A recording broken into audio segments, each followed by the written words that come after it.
안녕하십니까. 잘난 체 하는 웃군입니다. 저번 시간에 이어서 또 탁구 이야기, 웃군의 탁구 이야기.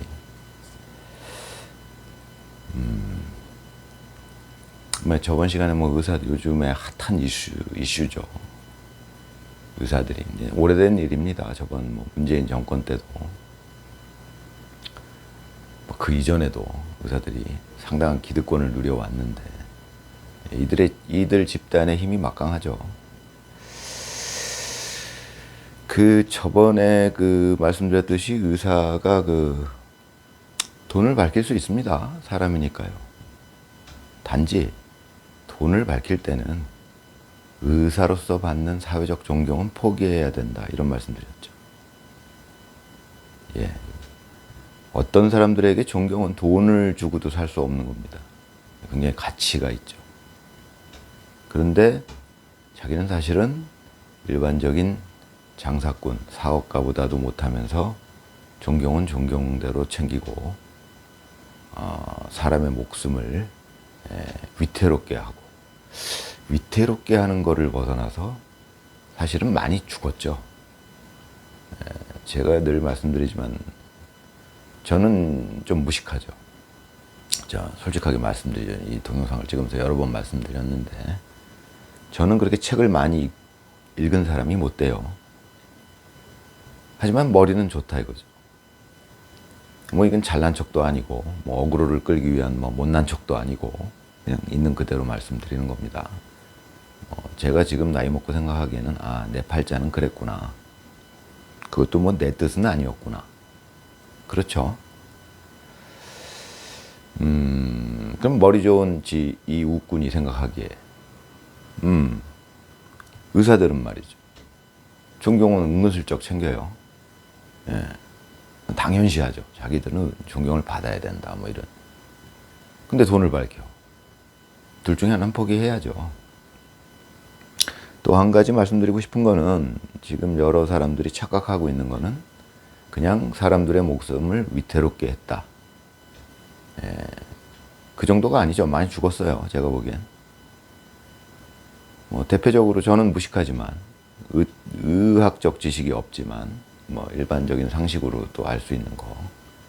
심근경색이라는 병이 있죠. 저 어렸을 때는 주로 심장마비라는 표현을 썼습니다. 이 병의 특징은 제가 아는 상식으로만 봐도 사실 요즘 의료기술로 그렇게 어려운 병은 아니지만 문제는 시간을 다투는 병이에요. 시간만 1시간만 늦어져도 골든타임이라고 하나요. 1시간만 늦어도 1시간 차이에 사람이 죽었다 살았다 합니다. 결정적인 시간은 30분에도 사람이 살았다 죽었다 할 수 있죠. 심근경색이라는 병이. 그러면은 의사들이 파업을 함으로써 그 심근경색을 치료할 수 있는 사람을 방치했을 경우 죽는 경우가 당연히 나오겠죠. 많이 나왔을 겁니다. 워낙에 전국적으로 의사들이 집단 반발을 했으니까요. 일을 안 하고. 자기들은 알고 있겠죠. 저같이 무식한 사람도 알고 있는데. 사람이 많이 죽을 거라는 걸. 죽을 거라는 걸 알면서도 파업을 했다. 네.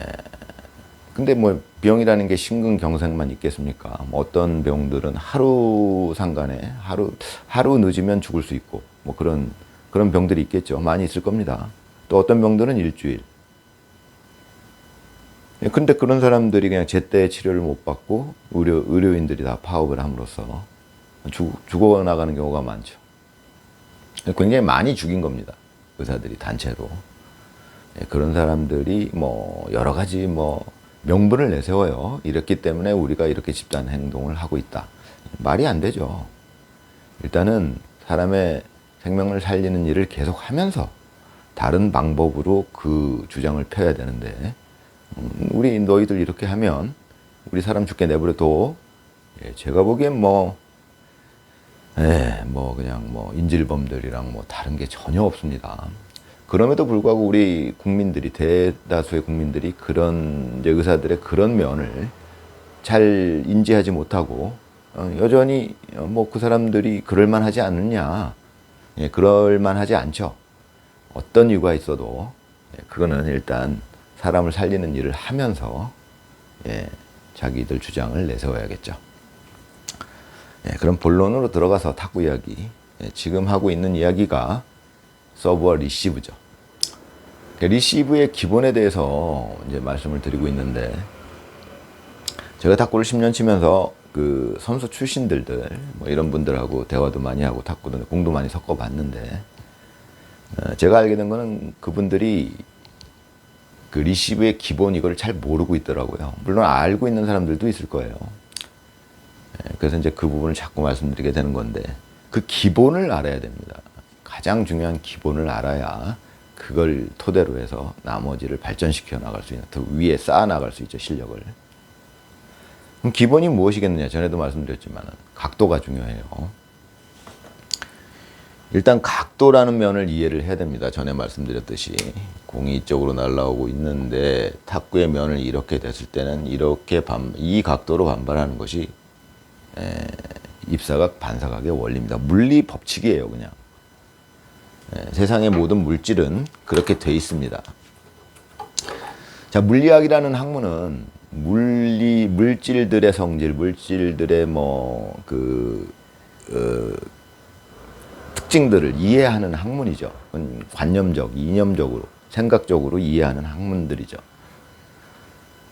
스포츠는 어떻게 보면 물질을 이 몸으로 느끼는 그런 면이 있습니다. 뭐 공이 이렇게 운동하는데 내가 힘을 이렇게 줘서 이 방향으로 때리면 공은 이렇게 운동하고 뭐 그런 것들을 몸으로 느낄 수 있죠.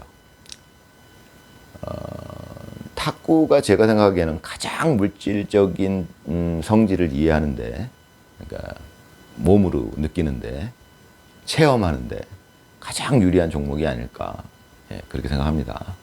먼저 당구도 물질의 이해를, 물질의 운동 같은 거를 이해하기에 좋은 게임인데, 뭐 입사각, 반사각, 뭐 회전의 원리, 뭐 이런 거, 운동량, 뭐 이런 것들을 몸으로 체험할 수 있죠.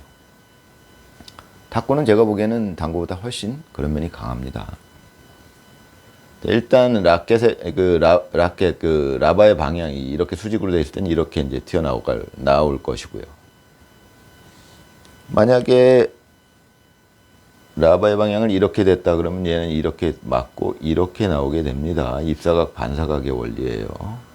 자, 공을 이렇게 날아오는 공을 내가 아무 짓도 안 하고 그냥 라켓을 갖다 대서 이 방향으로 움직이게 하겠다. 마음 먹으면 이렇게 할 수 있습니다. 어떤 행위를 하는 게 아니에요. 그냥 라바를 갖다 댑니다. 지금 제가 선수 출신 분들 또 뭐 아마추어 고수분들 여러분들하고 공을 섞다 보면은 좀 제가 보기엔 잘못 이해하고 있는 게, 기본을 잘못 이해하고 있는 게, 자, 이런 리시브를 할 때도 라켓으로 내가 어떤 행위를 해야 된다고 알고, 내리 찍어라, 밑으로 카트를 쳐라. 그거는 이제 이런 기본을 바탕으로 해서 그 위에 쌓아 나가야 될 부분이고요. 이것을 이해해야 됩니다. 이것은 물질의 기본, 그냥 물질적인 특징이에요.